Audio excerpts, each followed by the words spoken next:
Welcome to Screen Quest, a podcast where a fellowship of film lovers and armchair movie experts plays film roulette.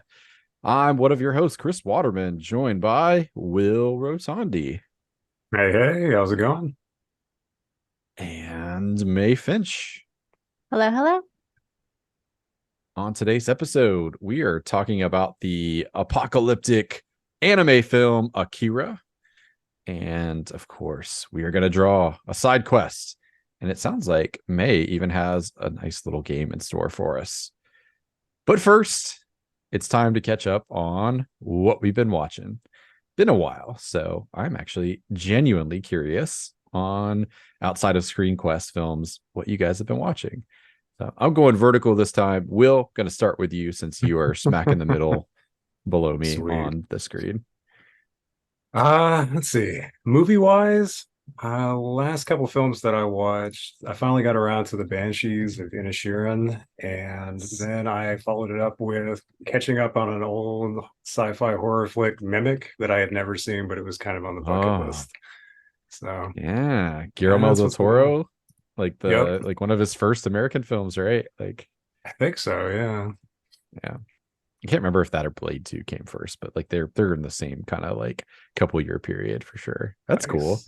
I mean, Blade 2 is awesome too. I'm not gonna knock that. I mean, Blade 1 is great. I love the campy, like amazingness, but like Blade 2 is on a whole different level. I'm surprised you don't watch something slightly more happy following the Banshees of Inisherin, because as much as I adore that movie, it's a bit of a bummer. How did you feel about it? Did you need a few moments like after? I remember feeling like this is what this is going to be about for another like hour and a half. It's going to be this sad guy on an island who's upset about his friend not wanting to be friends anymore. And I was like, and yet I kind of want to know how it's going to turn out. And then I'm like, and now I want to know how fucked up it's going to turn out. Because I'm thinking, all right, it seemed pretty like I wasn't really sure what to expect because I hadn't read anything beforehand, just sort of bits and pieces here and there. And I love the actors that are in it. And I thought this is either going to be like we're going to have some very interesting dialogue or it's just going to get dark. And it just got dark. And I wondered how dark it was going to get by the end. And I was really glad that, I mean, no, I won't say anything about, I guess, the plot and everything, not to spoil it, but I was glad it didn't go, I guess, as dark as I imagined it could have, but it definitely steered pretty hard into that. So yeah. I definitely watched like a compilation of like goofy videos on YouTube afterwards. Barry Keown's so good in that too, like as a bit actor. Like I love him. Yeah. It's funny because with the son's intuition, I was having my weekly like weekend call with my mom, and she was like, there was this movie on HBO, so weird. And we started watching it, and the whole time we're like, I don't know about this, but we just had to see it through to the end. And I just knew, like, before anything really like that would have described beyond the feelings my mom had, exactly what movie she was gonna say. I'm like, was it the Banshees of Inisherin? She was like, yeah, it was the Banshees of wherever that place was. And like it was great. Anyway, this is the kind of thing sometimes like your parents that well, like they can just nebulous description of a movie and you're like, I know exactly what you're about to say. Well, cool. So I mean, like, before I ask May, like, would you say that you liked the film? Because I adored it. I'm like, I don't want to watch this anytime soon again, because it was like a little bit of a gut punch. But I feel like it's a film that, how to describe it. It's beautiful. It's a beautiful island. It's beautiful scenery with a bunch of very unhappy people.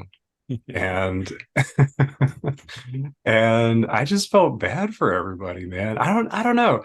Like if I watched it again, it would just be to look at the beautiful countryside or the beautiful island environment. But there's some funny bits to it. But yeah, but not a whole lot. Dour. It's pretty Having dour. not seen it, is it just like, Nomad is an Island, the A24 film? Like,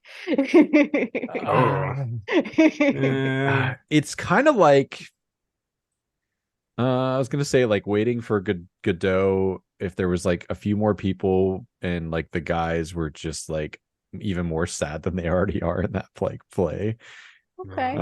I don't know, like it's just it's its own brand of like whatever. Like Martin McDonough films, we talked about Three Billboards.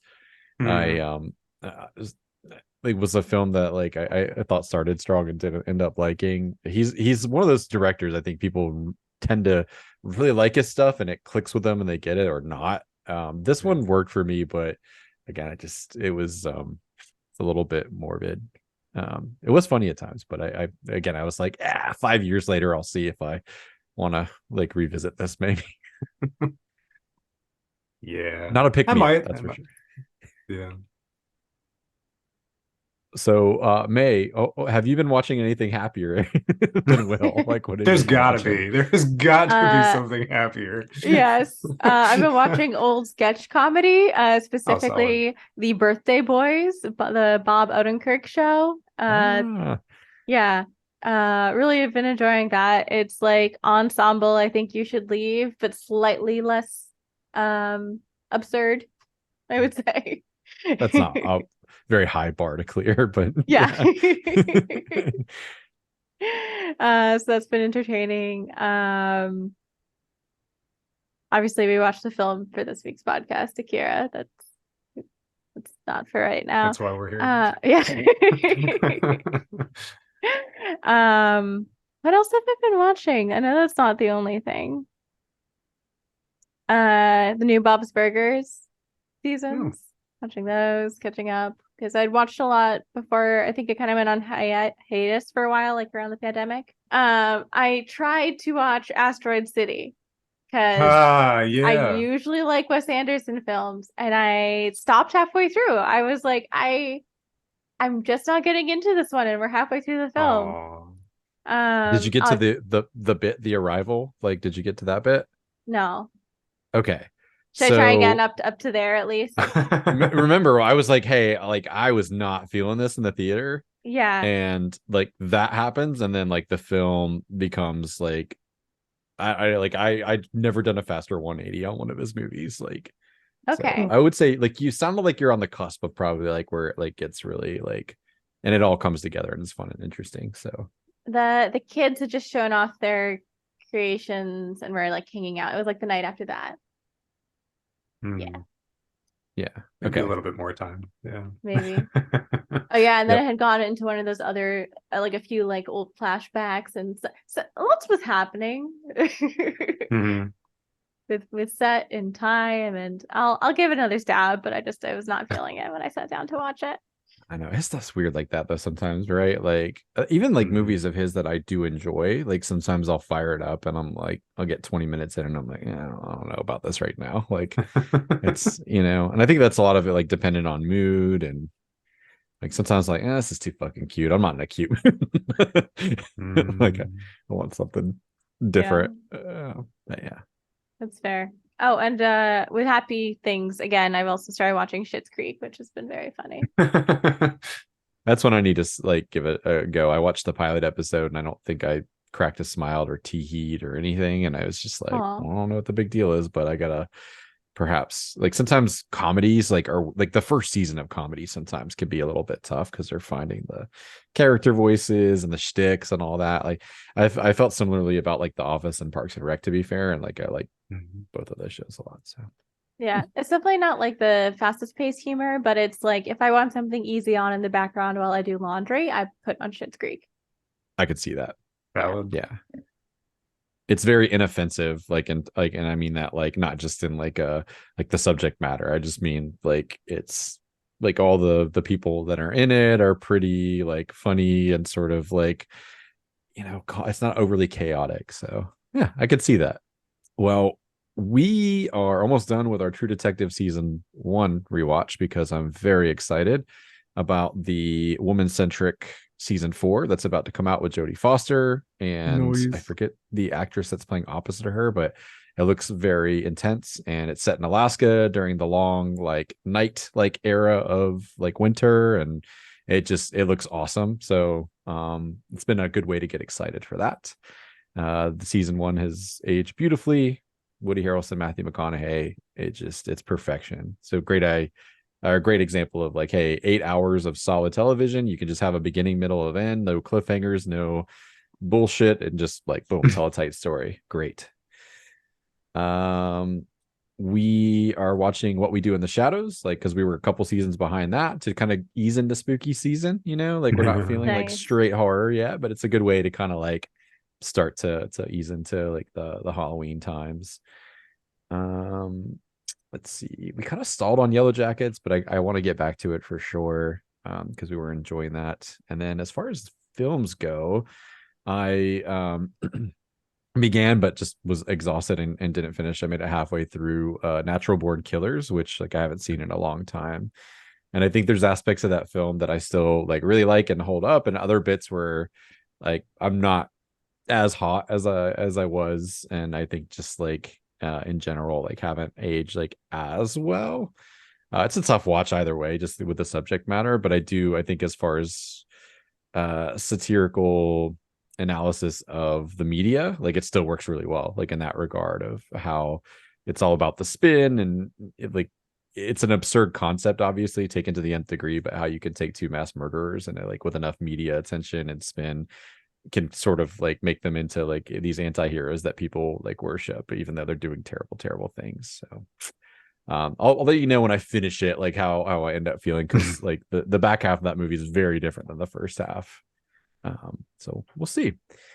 And I think that about covers it. We haven't been to the theaters in a while, which kind of bums me out, but like we're in that weird doldrum between like summer blockbusters and like Oscar season. Mm-hmm. I was already very excited about Killers of the Flower Moon, but like not the runtime so much. I'm still like really pretty ice cold on the 4 hour runtime, especially if there's not going to be an intermission. But I love, like, I read a really good interview with like Scorsese, and like they supplemented some quotes from DiCaprio about how like when he wrote the script for the film, they were originally telling it from like the FBI perspective, and then realized that like, hey, this is chock full of white men, and like this is really a story about how like the indigenous people were fucked over for like the millionth time like in history. Let's gut it and like pivot and change it, and the reviews have been spectacular for it, and I can't wait, including some of the people from the tribe that I'm forgetting, let me Google, who watched the film and felt like it was incredibly respectful. They had an ambassador, Osage, am I saying that right? Osage, I think so. Osage. Yeah, if I'm wrong, I'm so sorry. But yes, I'm very excited about it nonetheless. Just not the runtime, like unless it's like a little intermission, and then like Martin Scorsese, you're by default now my new favorite working director, because you've given something that like audiences have been begging for a while. I think 4 hours too, like come on, like 3 hours I still think it would be nice, but 4 hours, like you almost got to, I feel like. Yeah. Anyway, yeah, Instead so of a that's bladder of steel. yeah, even so, like I mean geez, like I don't know, I feel like yeah, just it's too much for even somebody with bladder of steel. I feel like even the best of the best are going to tap out at some point. But all right, well, hey, let's see what side quests we get, and I'm going to follow May's like recently instituted rule of whatever the deck says, a card laid is a card played, or Right. card, yeah, we're going to go with No those take rules. backsies. That's no not take a new backsies. rule. That's what we have been doing. Sometimes I've thrown stuff in there, like Okay, well, you just but I've didn't told you. tell us that. No. Roll the footage, Chris. Go back and find footage somewhere if you're not too busy. Which who knows? Yeah. So the topic is going to be adaptation station. And I definitely went on this last one, so this will be all one of you guys. I might have one, but I don't know if it counts. It's an out there pick if it does. Go for it. Let's hear it. Would you consider Mamma Mia to be an adaptation of an ABBA album? Yeah, I think that actually, you know Nice. what? I think that's a very creative way to look at it. But yes, I would. Like, I would consider the Pink Floyd The Wall. Hi, Isaac. I know you just bought that on DVD. To be an adaptation of that album because it's kind of a story, right? Like, Yeah. yes. So go ahead, expound. I love it. Okay. Awesome. So yeah, love ABBA, love Mamma Mia. So creative. How the movie and album, which I'm currently looking up because I forget the name of the album, uh tie together. But yeah, I think Mamma Mia is a great movie in its own right.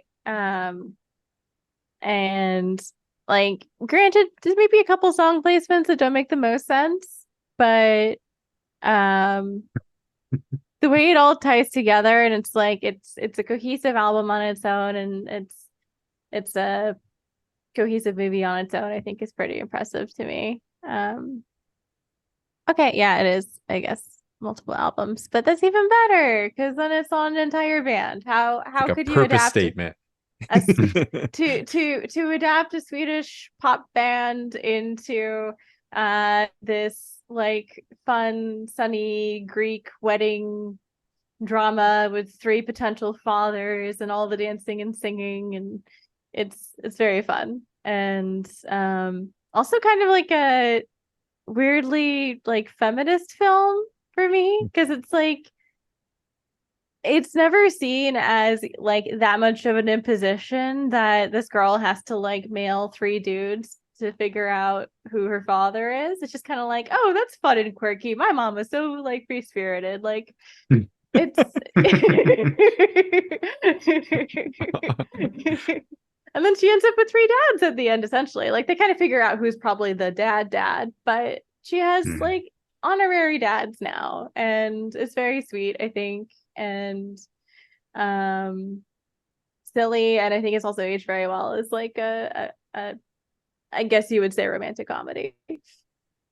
I'll confess I've not seen it, but I just came across the episode of What We Do in the Shadows, speaking of which, where they're having girls' night and Nice. Jaramel's brought his family over, not knowing that like Naja and her friends are there watching Mamma Mia, and they're all going absolutely apeshit for how much they love it. And like before they watch it, everyone's complaining, and then they're into it. So I'm like, I kind of know, I don't watch this, like, because they don't show any. I don't know if it's for rights purposes. They don't actually show maybe any of the film, but like you see their reactions and they're like talking about it, and I'm like, well, I don't know what any of this means, but I'm kind of intrigued now by their commentary. You absolutely should see it if it's not already a pick for the podcast. I don't know, but it also has a great cast. I mean, it has Meryl Streep, Colin Firth, Piers Brosnan, Amanda Seyfried, others. I think there's a Skarsgård in there. Like, yeah, lots of great talent. Obviously, great music, and it's a fun, lighthearted romp. Is there like a immutable law of the universe that says if you're gonna have like a love triangle, love square, love tetrahedron, that like Colin Firth has to be one of the dudes? Like... Statistically speaking, it's likely. I'm just wondering because it seems like he's always like one side of that. Can we do 6 degrees of Colin Firth love triangles? That'd be amazing. That's a little too much film geography. Geometry. Oh my gosh. Words. It could be geography too, sure. Yeah, that's true. Across the world, going to Greece. We're playing 4D 6 degrees. Oh, it's like GeoGuessr, but like, but with Colin Firth. Oh god, so that's my messy, rambly, not well researched answer. I think it's a really great way though to look at like what an adaptation can be, right? Because I think that is an adaptation, like, of like a band's discography, which is a really neat concept, and by the sound of it, like well executed, which is what you would hope for if you're going to take a property or, you know, I don't know, like a franchise or idea or something and like translate it across mediums. Yeah. Sweet. So, Bae, did you see the sequel to it or just the first? Obviously, I saw the sequel. Not as good, but it's hard to beat the icon. So, do they just pull more music for the sequel, or is it just like straightforward? I'm not sure. The music wasn't what stood out to me because the plot was just like Like the plot is very weird and overwrought. It makes no sense in the first one, but you just kind of go with it because it's fun and it does have like an internal logic to it. And the second one feels like overwrought within the overwrought internal universe of the first film, and it stretches my believability a bit too far. Yeah. Yeah, Have you seen Mamma Mia? Well, I have, but just the first one. okay. It's been a while. I think Pierce Brosnan struggled a little bit with some singing, but I thought it was pretty because it was him, right? Like he actually Yeah. was singing. So I was like, you know what? It doesn't have to be amazing. I give the guy props for trying. I know people like to like give actors a hard time when they don't really seem to nail it, but I don't know. I'd rather give them credit for trying than getting dubbed over. So Especially if it's passable. Like singing is a hard thing to do. yeah. Add some much needed realism to the film. Yeah. Some Well, gritty maybe that's a authenticity. yeah, gritty authenticity. It's my favorite Netflix subcategory, gritty. Like our algorithm right now is broken because everything is gritty. And I was like, what is this trying to say about us, do you think? Oh no. Oh no. Well, hey, thanks for sharing that. That's a really cool like way to, and now another thing that I can kind of be considering like as the card comes up. Well done. And actually, I just get to throw it right back to you because Hey. we are here to talk about Akira. And this was your pick, It which I was. love because you hadn't seen it before this. So I'm very, very, very interested to have this talk. Take it away. To give our listeners a small behind the scenes, I was presented with a category that one of my lovely co-hosts had come up with about apocalyptic films, and I was like, well, I don't watch those, so I have no idea what to put in here. And I looked up a list, and Akira was on it, and I was like, I've heard great things about this film. I haven't seen it yet, so put it down, and I'm glad I did. I want to do first impressions as always, and I'll go last. But just to give a quick plot synopsis, most people know, if they know nothing else about Akira, that it's an anime movie with a really sick red motorcycle slide, and that it's kind of like future-y cyberpunk. But it is an apocalypse film. It opens up with what initially looks to be a nuclear blast in the center of Tokyo. And then there's a big time jump to like 30 years in the future where you have Neo Tokyo, and it's a pretty gritty rebuilt cyberpunk city. You have these teen biker gangs that are competing with one another, and two members of one of those gangs are Kaneda and Tetsuo, who end up being our kind of main protagonists and antagonists.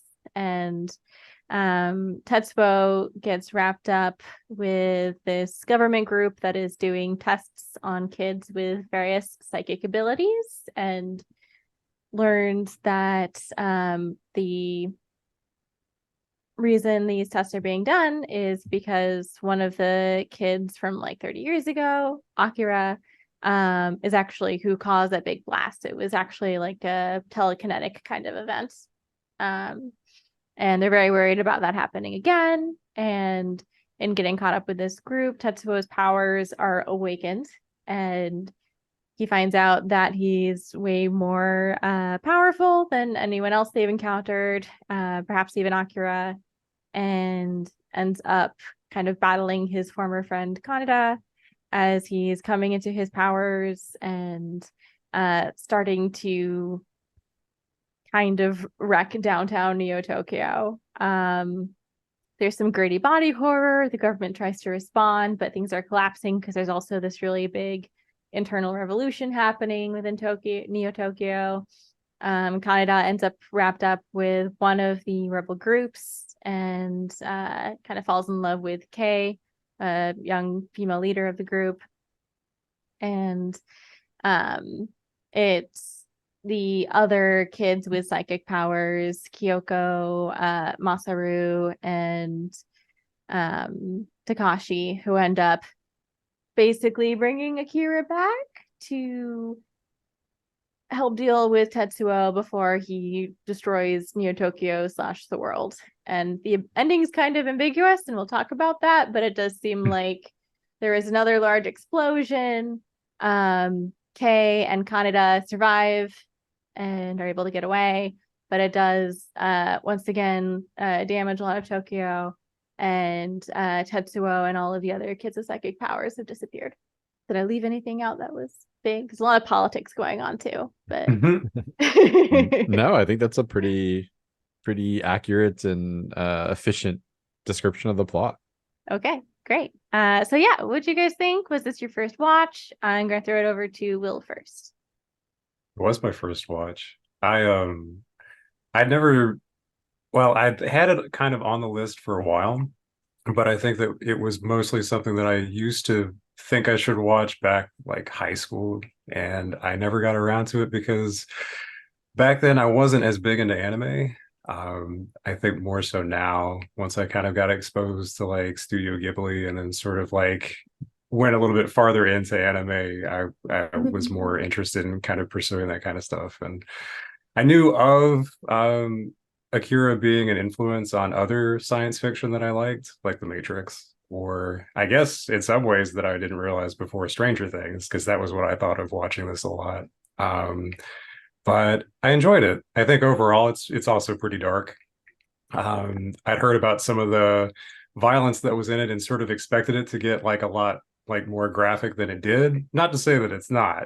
I was pleasantly surprised that it wasn't as bad, because I know that some anime can get pretty over the top gory.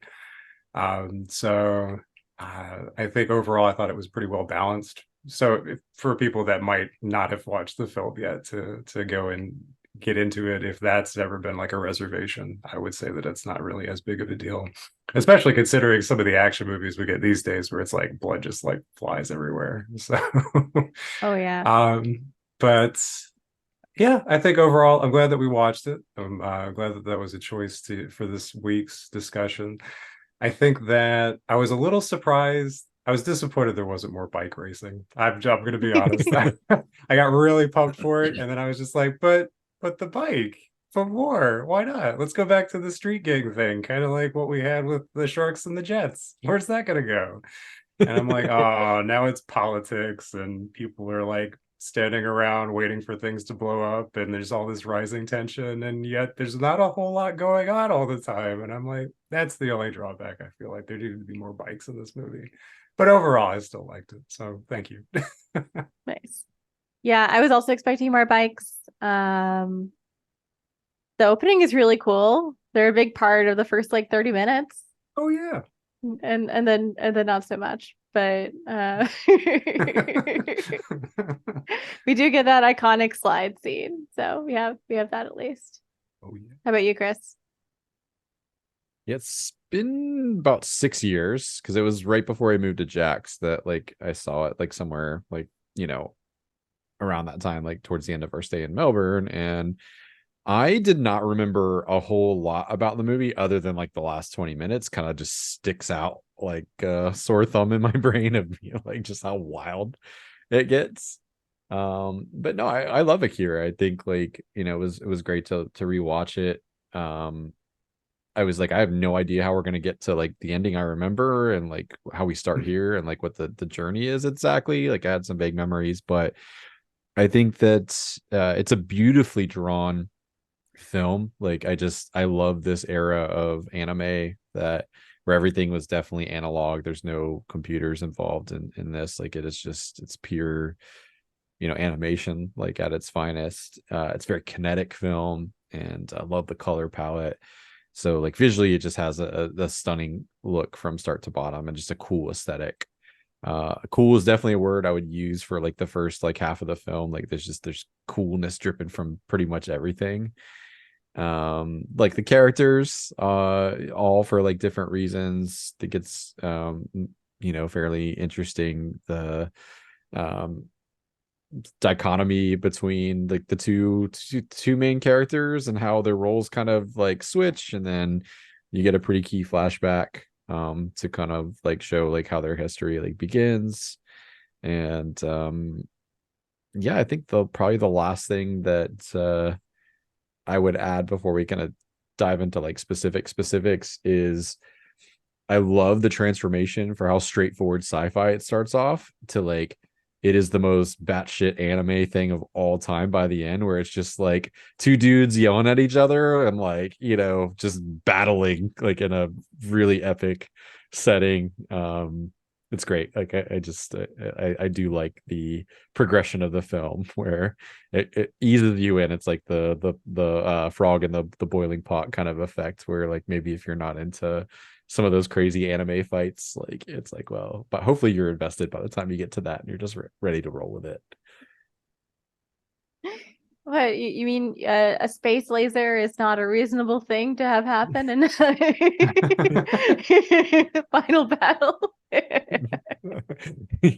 I mean, reasonable. Like, yeah, I think it's like what happens with the space laser. Like, I was just sort of shrugged off. That's great. But yeah, just the instances of like people getting absolutely battered and then just like wiping their mouth and be like, yes, like now we're going, like, or whatever, like, just like it's a very much an anime trope of somebody taking what would be a million times over like a mortal injury like to any of us. It just shrugging it off, like good stuff.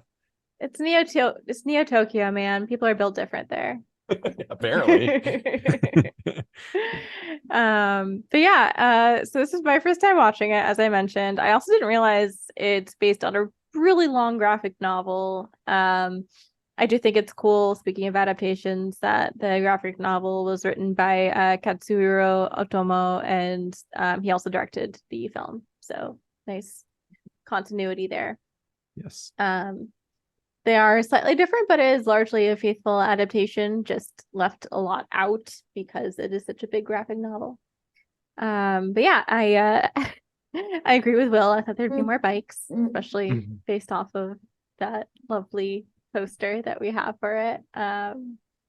And I actually somehow had avoided the spoilers for this film to the extent that I had no idea that about the psychic kid subplot.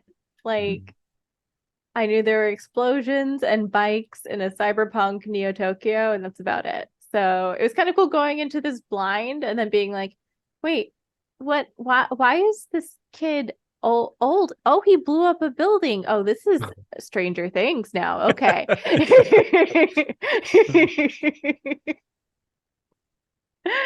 So yeah, I appreciated the experience of going into it blind.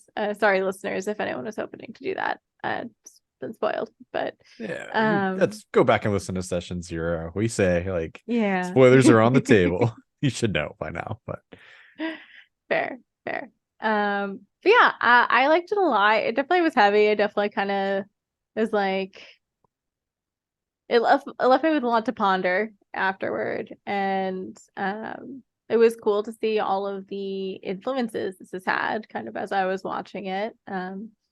In terms of like what you think of as the cyberpunk aesthetic, I think this defined a lot of that. As well as like I know the creators of Stranger Things have directly cited this as a big influence. And just kind of culturally how big it's been is interesting. But yeah, I didn't feel great after watching it, and that's not like the metric by which we should judge art, but just really depressing when you remember that these are all kids. Like, I guess technically the other psychic kids are like 40-year-old kids, but is that better? I don't think so. But yeah, I like the questions it forces you to think about, even if they're unpleasant. So with obviously like a nation heavily impacted by nuclear weapons and nuclear proliferation, and what an apocalypse like this does to a nation, as well as thinking about like how a government and society can like fail its kids and fail like the next generation. I felt like those are pretty heavy themes from the film, but before we dive deeper into that, I just want to kind of talk about some of the standout characters. So obviously Kaneda and Tetsuo are kind of our two main ones. But we also have Kei and Ryu, I believe, who were part of the kind of like revolutionary group that Kaneda ends up with.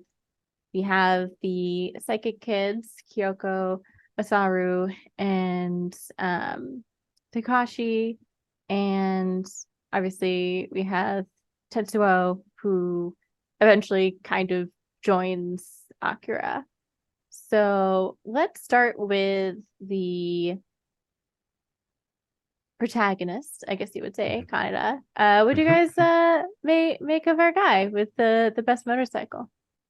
Yeah, Kanoda is a really interesting character because like if you were just to look at the box art and the clips, you would think like, okay, he's gonna be a cool tough guy, and that's certainly how he's presented at the start. But then he does things to kind of remind you that he is just a kid, and he's had a bit of a rough life.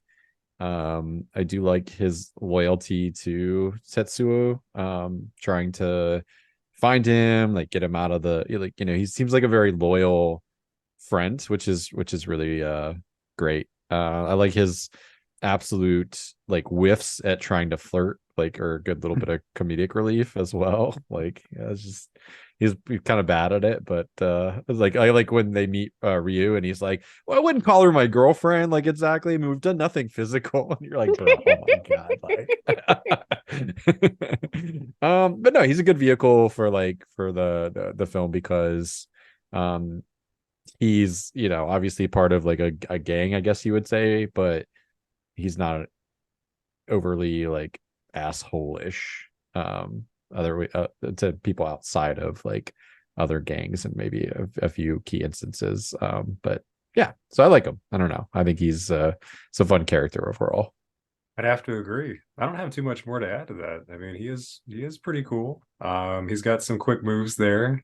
Had a couple that came out of nowhere, especially like hopping over and like kicking somebody on a bike. I mean, Mhm. not I can't really say I could do that. I would like to know how to do that as an aside, but um yeah, I think he's the comedic relief that we needed for a lot of those moments that get a little when the film gets a little heavy. It's like I need a little bit of humanity put back into it, and I think he's kind of what we needed with that. He's kind of like Star-Lord light, he's not really goofy all the time, but he's got little bits of it that you can just infuse into the story that help it move along and lighten the mood a bit. So yeah, that's pretty much all I got to add to it. I liked it. I liked his character. I like what you said about him being kind of like the comic relief, as well as like the heart of it, because I thought it was very touching when you're pretty far into the film, things have gotten really wild, the body count is going up, and he finds out that another member of their gang, I forget which one, but another member of the gang was killed by Tetsuo. And you're not sure what he's doing. He runs, gets the guy's bike, and takes off and crashes into the wall. And at first you're like, oh my God, did he just like do himself in? What's happening? And then he's like, no, I was sending it to my friend. And it's like a very dumb teenager-y way to deal with grief, but also feels very raw and honest. And um yeah, I appreciated that like small moment because I feel like another thing that can happen, especially in anime, is the body count just kind of goes up and up and up, and there's not a sense of weight to it anymore. It's fair. Appreciated that from him. Um, I want to talk about the old kids, I think, Aw, next. yeah. And I'm going to kind of lump Kay in there with them. It's not really clearly explained in the anime, but in the graphic novel, they talk about how she has like some ESP where she's like a receptive, kind of like a medium kind of person, and that's why they can possess her the way they do. Yeah, Um, gotcha. which makes a lot of the scenes make more sense when you know that. Um, but yeah, what do you make of the kids and their connection with Kay and like that whole, I guess, government operation too? Like I said, I had no idea this was a part of the film before I got into it, so I was definitely like trying to wrap my head around it while also taking in the whole movie.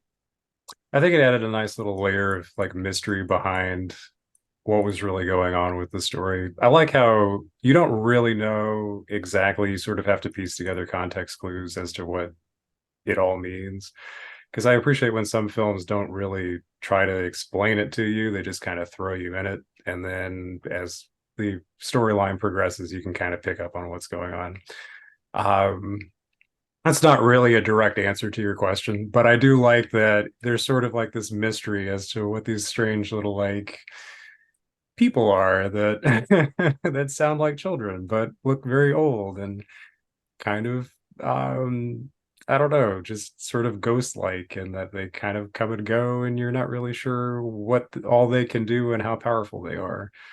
Um, I did think that it was interesting. I think it was more interesting for me watching the influences of those characters in other things that I've watched, because I kept thinking of Star Wars. I don't know, and Yeah. maybe that to me was just like, oh, it's like various versions of Yoda, but also kind of creepy. But Yeah. but yeah, I wish I had a better answer for you, but that's all that's coming to mind right now. So I might kick it over to Chris and something else will come to me. No worries. That's a great answer. Yeah, it's a little unclear if they're like mentally like the age that like they were like experimented on. Um, but I do love that they're kind of the catalyst for why Tetsuo starts to like lose it a little bit because they antagonize Mm, him. Maybe like it's a little playful, a little malicious. Like I'm not gonna lie, like they kind of cross some lines there where I'm like, like this would scare the shit out of anybody. But I do like that they ultimately commit themselves to cleaning up the mess and even sacrificing themselves arguably maybe at the end. We're not yeah. really sure. I'm sure we'll talk about that, like what happens. It's not abundantly clear, but you get the sense that it's a one-way trip one way or the other, to help contain the mess that they started. I felt very bad for them, like again, flashback, very key flashback, watching them Mhm. sort of fearfully get like anesthesia like forced upon them, and it's like, oh, we could do cool stuff with our mind, and then you sort of see where they are down the road and you Yeah. realize it's probably been a really shitty life. So that's about it. I think they're sympathetic in that they have probably had a very tiny world their entire lives to live within, and it's nice that they get to have some meaning at the end, even if they are kind of the cause of it somewhat. Yeah, I found them both very sympathetic and very unsettling at the same time. Um, Partly just because of how they're drawn. Like you're not used to seeing like kid body and then like very old wizened skin and face. Um, but also just like the way that their power and their innocence are at odds with each other, the same way you see it in Tetsuo and Akira, right? Mm. Um, where they can do these crazy things that are very powerful and at times very destructive. Like one of them, Takashi, does like blow up half of a building during one of the riots because he's scared. Um, but they're also very childlike in terms of like one, how they tease Tetsuo, but two, just kind of how they're um very trusting, I would say, of the researcher and of the people that they've just been around their whole lives, and feel very sheltered in an odd way. Mhm. So yeah, just I feel really bad for them, but they're also very unsettling. And I was also unclear, and I was trying to do research to find a good answer on this, and I couldn't really find one. If the psychic powers are something that can kind of arise naturally, or if it's something that is produced through these experiments only. I get that there's people born with a certain natural potential, but I don't know if like the powers can emerge organically or if it's triggered by like the experiments. Was that clear to any of you? Mm. Not overtly. I think Yeah. the only clue that I had was that they are doing something to them. I don't know if Yeah. that's more about control or about like bringing it out of them. That's where I was kind of like, not sure. Because I was feeling like it was probably bringing them out of them just because like Tetsuo doesn't really show this power until after his run-in, Mhm. right? But it's also just kind of vague and unclear. And maybe we're not supposed to know. Maybe it doesn't matter at the end of the day. But an interesting thing that got left out from the graphic novel is that there were other kids and other experiments that survived the experiments. I think it's kind of implied in the anime that the only surviving ones are these kids, the three that you see. But that character that is kind of like the cult leader, the Akira cult leader, she in the graphic novels a survivor of the experiments as well, actually. Hmm. I love that witchy woman, man. She was just like on her I don't know what you would call that thing that she was on, but like I don't know, her amazing little platform hoisted above spewing nonsense. It was great. And then the panic in her face when she's like, "Apocalypse now!" Oh, wait, no, I'm dying. Ah. Yeah. Yeah. And then yeah, I really didn't know how to feel about Kay because again, we're missing the explanation of kind of like why she's a medium for these kids on the one hand, but also just like the her complete lack of interest of any kind in Canada.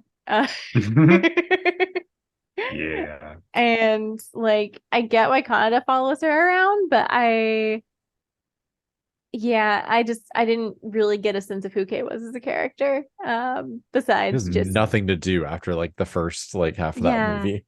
yeah. Besides Revolution and Ryu and then tolerating Kaneda, I feel like maybe her role is just aloof woman slash romantic interest. But that's okay. She's also a medium for small ghost children, so she has that role. There's that.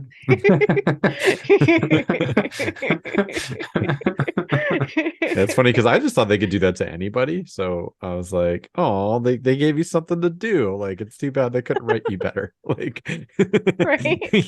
like not her fault, Oops. but At least she had it like better than, oh my gosh, what was the other girl's name? Was it the one who fucks off for like most Kay? of the movie and then just comes back around just to be squished into Yeah, goop. like Yeah, Corey or yeah. Kaori?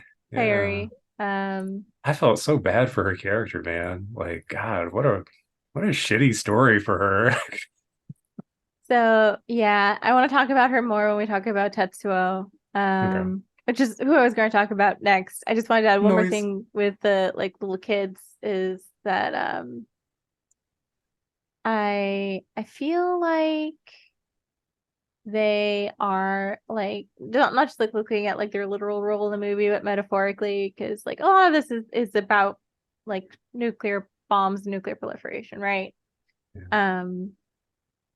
But I feel like with them, it's kind of like, oh, the reminder of when this stuff has happened before and like people that died that don't usually get a voice. And I feel like that's part of why they're ghostly, kind of like how they are.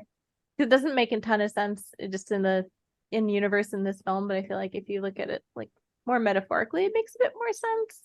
Definitely. Yeah, that poor girl. I want to talk about Kiori and Tetsuo and Akira because they're all pretty tightly linked together. Man, Tetsuo. Well, I guess we're gonna start with him, right? So Tetsuo. I feel bad for him. I feel bad for him because it's like he doesn't really know what's going on, and then it's like he has like I don't know, and not to like return to our Shining references, but he has like a Jack Torrance moment where he just like loses his shit and goes to the dark side. Yeah. And so it's like I guess my question is like how much of this is still him and how much of it is just like whatever this like strange ability is that he suddenly like becomes exposed to and then culminates in this very bizarre body horror genetic like body mutation thing that just becomes way more than himself, this like otherworldly power that's like creating this monstrosity in the center of town, of the city rather. And so yeah, I think overall like he's I feel like he's a character that you can feel sympathetic to, but at the same time, you're just like, but how much of this is you by the end after you've like murdered a lot of people? You seem like you enjoyed that power. You seem kind of like always sort of jealous of Kaneda, and I mean, besides wanting to take his bike, but like, come on. I mean, I don't blame you. It's a pretty sweet ride, but I think just that it was like the jealousy that sort of spiraled into like this murderous rage. And yeah, so I don't know, it's mixed feelings for how I feel about him. And then we could come back to Kaori in a minute and all the crap she has to deal with tagging along with him. But Yeah. yeah. But you, Chris? Yeah, he, in a lot of ways, he's sort of a premonition of like school shooters, a bit, and Yeah. showing that he's bullied and, is sort of self-perceived and like externally perceived like weakling, doesn't have a lot of friends, and sort of like I think it's interesting that the psychic kids, you can probably infer that they bring up a lot of those emotions, like of him being bullied, and that's what kind of causes him to snap, because he's like still being picked on, and it's sort of the realization that he has this power that he's almost like taking revenge on the rest of the world for being crapped on like all his life. So while I do feel bad for him, like it's also, I had very similar feelings to like a school shooter, where I'm like, yeah, you had a crappy life, but also like there is always like that choice, right? And the people, I feel more bad for like basically the entire city of Neo Tokyo, that is essentially destroyed because of like all this pent up rage. And while I do kind of question how much he's in control of himself, I do think that like his mental state is probably like pre accident and everything. He's primed to basically have the worst possible outcome, like given like the new powers and everything. So as not to say he's unsympathetic, but I think, yeah, like it's a pretty perfect storm of like nature nurture. I think that he's a great example of what happens when power, huge, tremendous power just gets into the wrong hands. And not even wrong hands in terms of someone with a malicious plan, just like someone who does not have a fucking clue what to do with it, basically. uh, and it's interesting because I was very sympathetic towards him up until a very specific moment, and it was earlier than all that. It's when he first escapes from the kind of like secret government research facility where he was being kept, and goes and finds Kaori, steals Kaneda's bike, and is like, hey, let's just escape. Let's just get out of here. And I was like, oh, that's cute. He's just trying to get away. He knows he's in a dangerous situation now, and, relatable. Just wanting to run away with your high school sweetheart. And then he has another rung in that gang, and they hit him really hard in the head. They assault Kaori, and his reaction in that moment, just to like be humiliated that Kaneda like had to save him, rather than showing any concern like for Kaori, or like stopping to think for even a second. In fact, I think like he basically tells Kaori to like fuck off, and just lashes out at her in that moment. That's kind of when I was like, okay, yeah, no, this is not going to end well for this character. He does not have what it takes. You mean you wouldn't give the nuclear launch codes to someone who's like kind of an asshole with some strong mental health problems? Interesting. I mean, here in the States, we just elect them, but anyway. Hey. But to go again with your like school shooter kind of metaphor, like oftentimes it's first like a domestic violence situation that people end up in, and the fact that he's taking it out on his girl first kind of is like, okay, that's usual red flag that you think of.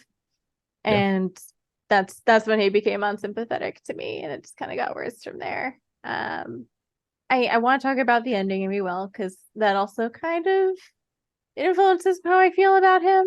But overall, I'm just like, this is a kid that needs an intervention, not God powers. Yes. And this is the tragedy of giving a child, any child really, God powers. Because even the kids that are well adjusted, relatively, like Kyoko and the other ghostly children, clearly like suffer with the power they have. Like, it's not a good situation for anyone.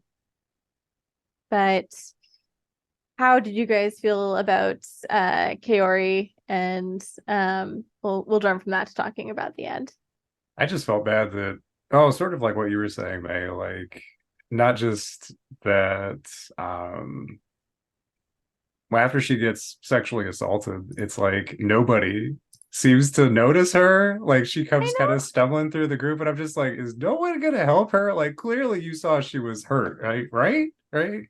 No, nobody. So I mean, not just Tetsuo. I mean, granted, Tetsuo does not help because he does like shove her out of the way and like yells at her, and I'm just like, no, no, no. But like, I was just surprised that nobody in the group seemed to give two shits. And then Canada gives her the jacket though, I think. Okay, so so like cover small, up, because they've ripped her clothes off. But Yeah. yeah. But then like after that, it's just like, is nobody gonna like take her to a hospital? Like she hit the ground pretty hard. But yeah, so that to me, I was just like, okay, so she gets tossed around, she gets roughed up, and then she still comes back for this dude at the very end. And I mean, depending on how far we want to like lean into the ending of this, like gets crushed to death in a giant Yeah. monster. And I'm like, oh God damn, dude. And I felt, I mean, on the one hand, I'm like, I get that you care about Tetsuo, and I can admire you for your persistence to think that maybe he's still going to be a good guy. But I also feel bad for you that you believed it and didn't notice the red flags leading up to it before getting squished like a grape inside a giant monster. in the form of a And destroyed city, no less. yeah, Like I was like, you ran a long way. You got your cardio in, and then you didn't have enough plot armor to get out of there like the general did. So I'm just like, I felt bad for her, man. She got done wrong. We need justice. he's always had a crush on her. You know what I mean? Yeah. No. Hey, da-dum, ching. Wow. How long have you been saving that, Chris? I just it came out. This is how my dumb brain works. Uh yeah, she's kind of like got battered wife syndrome a little bit, I think. Like almost like where it's just like I don't I wish maybe they go into it more like the graphic novel. Like maybe she just literally has nothing and it's just doesn't look like the most pleasant place and time to live. So perhaps it's like she has no other choice, and this is a person that she can kind of feel as part of her tribe or community. I don't really know, but very clear that it's possible that relationship wasn't great before all the god power stuff, and it's just gotten worse. But yeah, it's kind of a raw deal, to put it mildly. Another kind of underdeveloped character a little bit though, so I'm not 100% clear on the motivations or really even how she feels, other than sort of worry for him and concern. But Yeah, not a strong sense of self-preservation on that one, unfortunately. Yeah, I think he just feels, I think it's a combo of feeling for Tetsuo and also like she was ready to just like run away from this dude, like with this dude on a stolen bike, like a couple of days earlier. And I think is still in that kind of mindset and doesn't realize all of the shit that has happened since would be my read on that situation. Maybe she does, and she just can't see red and flags. But I don't know, man. There's a hole in the side of the stadium, and he's got a shrine with body parts on it. I feel like at the very least, like no context, you walk up and you see those jars labeled Akira, and there's just like bits of viscera in them. You're going like, Mm. you've changed, man. I don't know what's different about you, but I'm getting a bad feeling here. Yeah, I don't know. I don't know. Saying I wish she was more fleshed out feels like a weird word choice. Ew. That's great. But I do. On that note, let's talk about the ending.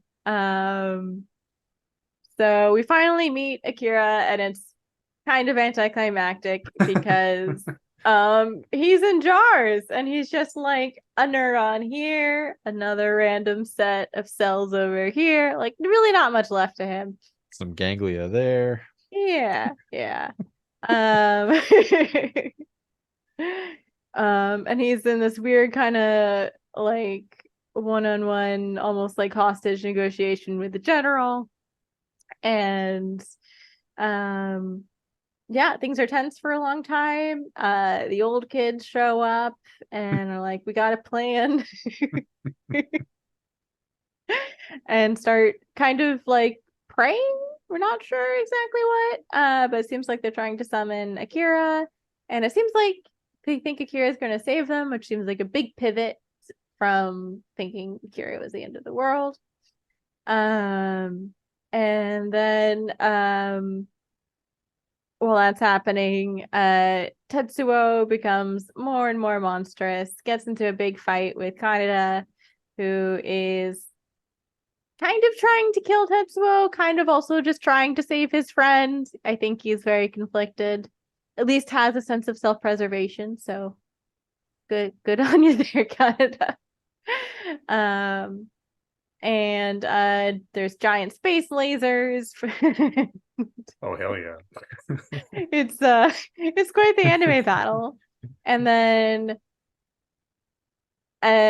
somehow Akira returns and Palpatine style just kind of whisks Tetsuo away. We get this another big kind of light orb that swallows Kaneda. The old kids go in because they're like, we can at least save Kaneda, even if we can't save ourselves. There's a lot of flashback sequences. You kind of see some of Tetsuo's past and his connection with Kaneda as like both orphaned kids that grew up together. And then you see a bit of like backstory finally on Kyoko and Masaru and the other old kids and how they. I'm sorry, it's the best way I get things to refer to them. I see your face, Will. And Akira and kind of like how they ended up where they did. And then there's this kind of crazy dream sequence a la 2001 A Space Odyssey, and like maybe a universe is being created, who knows. And then Kaneda is on the outside of this bubble and there's a giant implosion, and that whole bubble reduces to like a little speck of light that he gets to hold in a dramatic moment and then can ride off with Kay. And it's kind of left up to interpretation what exactly happens there. But I want to hear your thoughts. I wonder if he put it in his pocket and what happens if he forgets to take it out before he does his wash. That's what I really want to know. Pocket universe. Yeah. Akira, I summon you. Like, aren't you easy?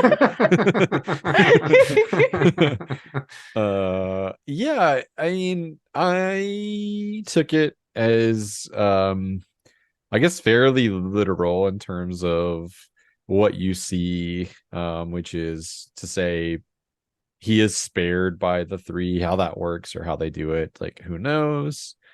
It's interesting that like the salvation basically means that it looks like most of Neo Tokyo is fucked. So I don't know if the implication is that Tetsuo would would have just grown to like swallow up the earth eventually, or like if that was kind of like the best they could do, or what, or even like really what that like blue orb is, because it seems to be destroying things but also like swallowing things. But yeah, it's a bit grim either way, I think. Just the last image of, three people standing on a pile of rubble in the middle of a giant body of water doesn't seem great as far as like, future prospects. Not to mention what happened to the rest of the city. Yeah. Perhaps it's meant to be hopeful. I don't know. Like, I kind of like the way that it makes me feel like every time, like, and granted, I've seen the movie twice, but like I'm left with that image is like sort of like the cost has been too great, and it seems impossible to feel like anything could come of that or get better. But yeah, I guess you see like in the beginning, like something similar happens, and there's Neo Tokyo born out of it. It's kind of a shithole, but like something does come out of it. So who knows? I don't know. But in terms of like interpreting, I think like it's a pretty literal interpretation for me. It just doesn't seem like there's anything really to look forward to uh, for the characters that we've come to spend 2 hours with. Yeah. Kind of felt like one of those endings where it's like, ah, yes, and now this cycle will begin again. And we will wait for Akira to return once more. Nuclear Jesus will come back and maybe stop the next apocalypse. I don't know. I thought it was kind of on like a weird side note. I thought it was interesting, like the cult group that was like always cheering for like Akira to return and like, I guess basically like overthrow the corrupt government that they thought was there. And then they think Tetsuo is like that reincarnation of Akira, and then they all like die because of Tetsuo on the bridge. So not really great. But I thought an interesting sort of like, if we're talking about like the politics of the film and also sort of the religious connotations too, just sort of interesting to have that in there as well. But in terms of where I think it's going at the end, yeah, I don't really know if I have a solid idea about where exactly everybody goes, but I do think it felt very, very much in that style of sci-fi where it's like the same lessons sort of get learned about like, don't try and create this power that you can't control, but also like, we'll probably try that again, later. Somebody else will think, you know what, well, let's just try this a different way and maybe we'll be able to get the same, like get what we're looking for, but not like destroy everything, so because I mean the general's still alive at the very end, right? Like wasn't he like out there somewhere too, strangely, for thanks to plot Tunnel or armor, something, right? I think so. Yeah. So I don't know, man. I mean, he's the government now, right? So Of what? he had his yeah, right, exactly. Like how much of the city got like its ass handed to it? So yeah, that was very, yeah, pretty grim, I guess is the best way, like you said, to describe it. So yeah. How about you, May? Yeah, also feeling grim.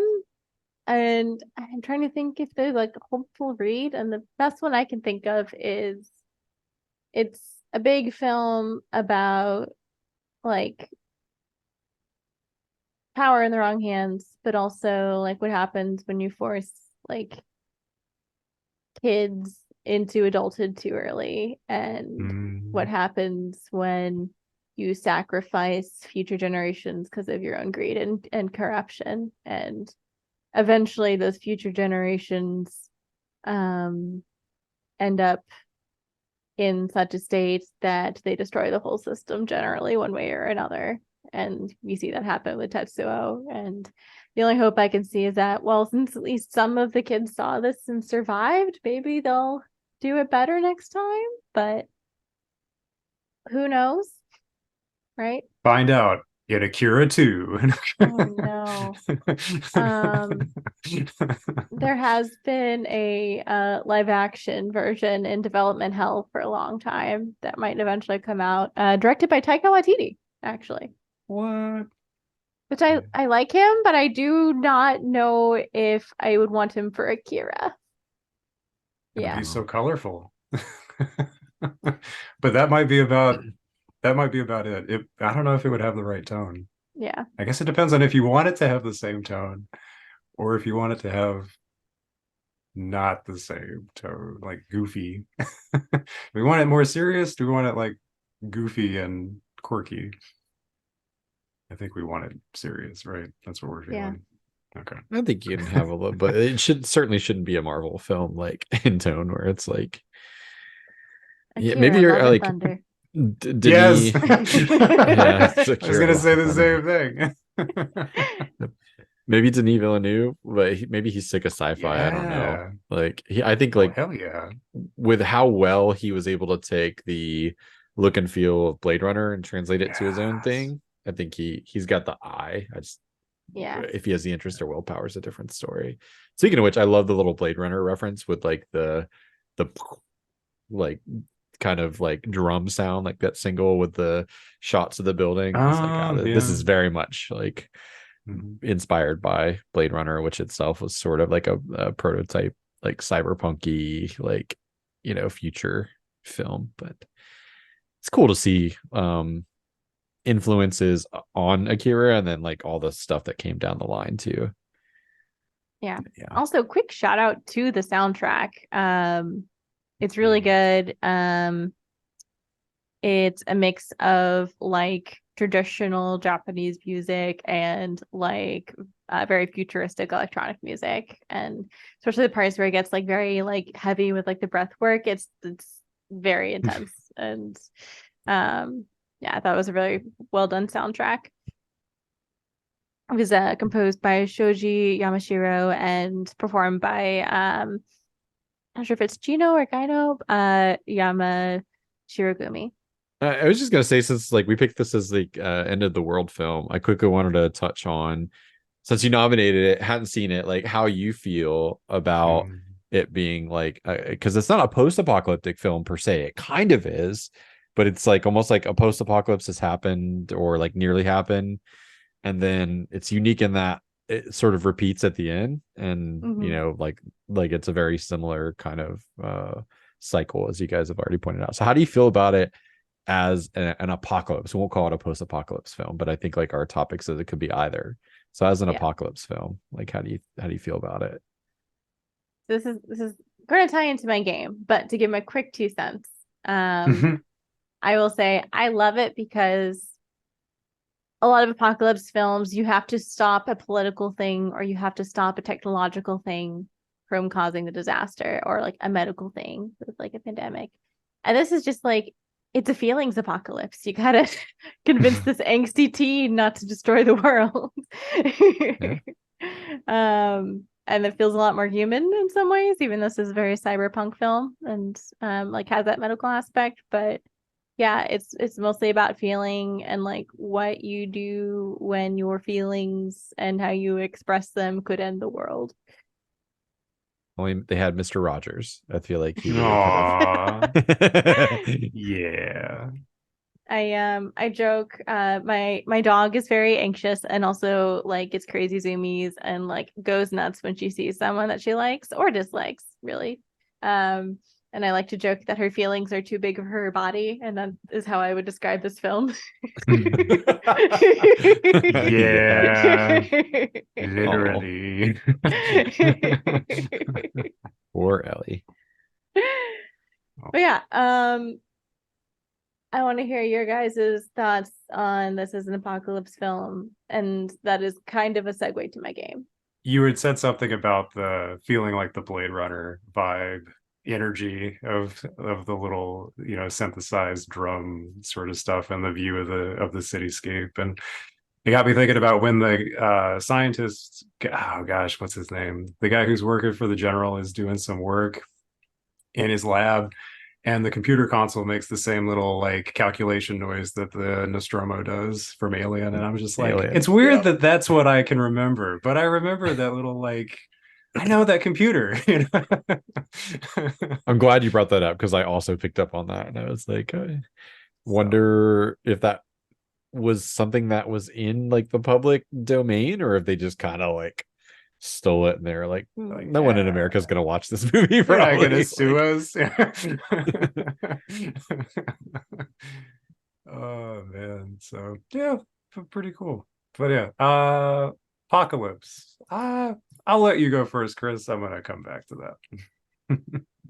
I think like what I love most about this as an apocalypse film is that the Japanese like having being like thankfully the only like people on the planet Earth to experience like what it's like to have not one but two nuclear weapons used against you, have a very unique perspective of the things that would do to a country. So like obviously, you have films like Godzilla and some others that focus on this. I think having the sci-fi context uh is an interesting way to grapple with that. And I think even more fascinating, I don't really know what it says about where their headspace was at in the 80s, but I could probably guess that there was the anxiety that that's something that could potentially happen again. You got to think like end of the Cold War, like when this came out. Certainly the fear of like nuclear, like mutual assured destruction was very much at the forefront of people's brains. And yeah, it's kind of a bummer. I'm like, damn, like, like understandably still some raw feelings would have been what, like 40 years later, like ish. Um, right about 40 years. Yeah, this came out what, 85, 88? What was the year? 88. Yeah. 88. Yeah. So just over 40. That's all I got. So I like their perspective, I think, as it's unique Yeah. in the world. I agree with what you said, Chris. I also think it's interesting from a narrative perspective that it feels like even if this didn't take place in Neo Tokyo, this could take place pretty much anywhere, and I feel like we would be able to relate to the story and the characters, and I think that that's interesting in terms of an apocalyptic film, that it just sort of feels like it doesn't. I mean, in some ways, it is important to recognize the culture behind it. And whether we're talking the animation style itself, or we're talking about the history involved and why, like what it was that inspired it. But I also think it's interesting, like the ability to feel like this could be a story told from many different cultures, and we would all be able to at least relate to it in some way. And then at the same point too, I don't know if it's gonna be an apocalyptic film and you got a badass motorcycle, like that's probably like the better apocalypse to be a part of. But I don't know, like at the end, like they it does look like humanity does still make it out. I mean, we're just in one city, right? And that not all the city is destroyed. So I don't know. End of the world, maybe not, but end of probably a government and possibly a way of life, depends. I guess that's arguable too, but yeah, I don't know. I think overall it's definitely like um affecting, like you said, affecting a generation, so I would go with that. Yeah. Well, my game is not an exact copy of Will's game from last week, but inspired by it. And Give me 3 tropes from it's gonna be a bit different. I want you guys to tell me your favorite character, or just pick a character from the film. and the bike be a character. I'm gonna say if you pick Canada, it includes the bike. Okay. Let me think about that for a minute. You know what? Yeah, I'm just gonna say it. I'm gonna hop on this one early. Yeah, I'm gonna go with Canada. Okay. Not my favorite character, but just out of curiosity's sake, for what might lie ahead with this game, I'm gonna pick Colonel Shikishima. Yeah. Okay. I think he was a very interesting character in a lot of ways, like Yeah. in terms of his motives and behaviors and things. So Okay. Well, the game is I need you to pick a different apocalypse film and tell me how you think your character would fare in that apocalypse film. Oh, hell yeah. so All like an right, existing apocalypse film. Mhm. Okay, go ahead, Will. Take Oh, your no, time. yeah. So I'm gonna choose Deep Impact.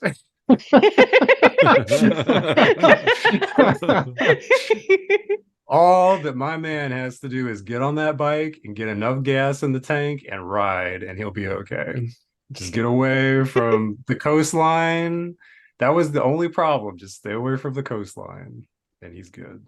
uh, for me and for like listeners who haven't seen Deep Impact, could you give a quick TLDR?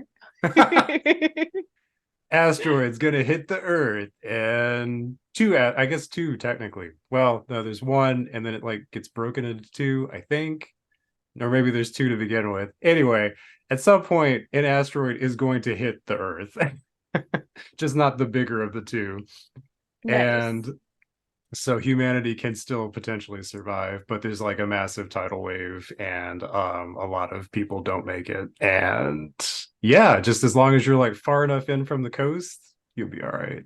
You didn't know that necessarily, but you know, you're just like, just keep running. That water's coming. It's not a dinosaur situation where it No. clouds up the atmosphere too much. Okay. No, we're Then- well, it could be. I mean, it was a little. I don't know if we do much after it hit, or if it was more just like people survived, and then we're like, You're okay, like he makes it through the 2-hour movie. It's it's right. We can't promise too much after that. I mean, anything's possible, right? It's sort of like at the end of Return of the Jedi, and you're like, the Death Star blew up. Did shrapnel rain down on all those little Ewoks and murder everybody? I mean, maybe. We don't know. It's science, and that takes place after that movie. So who knows? I mean, maybe. We kind of see like the effects of that in Rise of Skywalker. There's just a massive chunk. Like they make it clear it's not the Force moon, because that would have been too grim in the implications. They're like, it's the actual planet where there's just water. There's nothing but water. Yep. It's fine. Yep. Ewoks Damn. are safe. Don't worry, kids. Well, that's an excellent pick then. Well, It's super straightforward. I Yeah. mean, like there's no conflict. There's no just like actually, you know, it's secondary, and I won't go into it, but if I had to, besides being goofy about it, if I had an honest pick for that I had thought through a little bit more, I would have said Mad Max. But Nice.